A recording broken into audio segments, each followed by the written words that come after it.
All right, folks, we're not going to have time for more calls, but let's play this clip because this was pretty funny. This is sort of an amazing moment. And it, I know that you're a big fan of Kamala Harris's, Michael.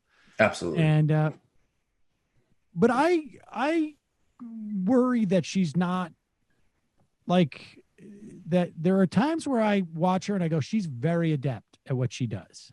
Right? There's other times where not. There's other times where I say she's not adept at what she does. And she still, that inability, when she went after Biden in the early debate, the problem wasn't that she went after Biden. The problem was that on day 2, she had no follow-up. And I've, like, for instance, had Elizabeth Warren gone after Biden early on, over the bankruptcy bill, she would add a day 2 story. She would add a day 3 story. She would add a day 4 story. She would add a day 5 story. Kamala Harris just did not. And I think to a certain extent that hurt her broad support.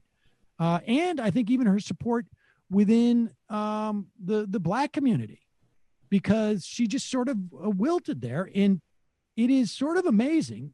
Well, she also just didn't have the policy to back it up. That's what I'm saying. There was she didn't agree. There wasn't actually a substantive disagreement. Right. Yeah. There was no day 2 story. Right. And that thing is still, in some respects, haunting her. And she still does not have an answer for it. She was on, of all places, the Late Show with Stephen Colbert, and could not come up with a substantive answer for this question. Because in those debates, you landed haymakers on Joe Biden. I mean, his teeth were like chiclets all over the stage.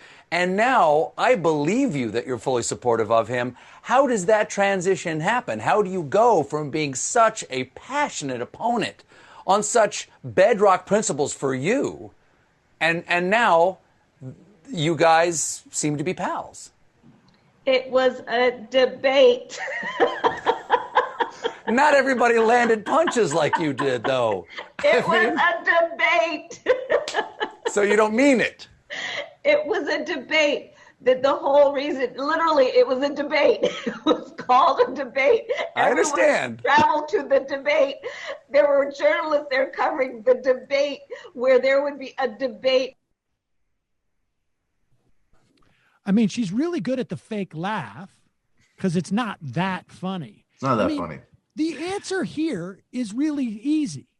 I sat down, look, I talked to Joe Biden and I'm friendly with him. And he did, after talking to him about it, I came around to understand where his heart is on this. And there may have been specifics, but I understand his position more. And so it wasn't as hard as you would think, Stephen. I mean, why can't But the very odd thing about Harris is that in some ways, again, she's very polished. And not only is she other times really weirdly off key, I'm going to say she's bizarrely honest as well.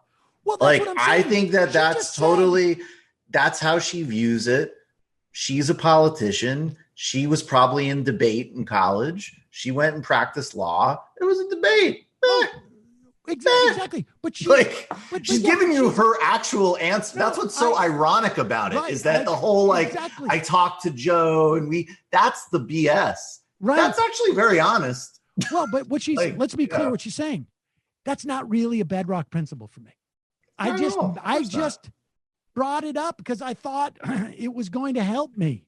And I don't, because we had the t-shirts ready. I didn't care about it. Well, she doesn't support the policy. I mean, is she laughing? Is that laughter? She doesn't support the policy. Look at you taking this stuff seriously. That's cute, Stephen. Blessing. Oh, Stephen, you're so naive. Oh, wait, I'm sorry. Are we on? I mean, maybe she just didn't realize, oh, wait, I thought we were in the pre-interview. Oh, gosh. All right. I mean, I don't know. I thought it was a little weird. Let me know when we're live. I'll have some ridiculous story about talking to Joe Biden. I get it. No, when we do it for real, I'm going to just go into he's changed and I misunderstood him.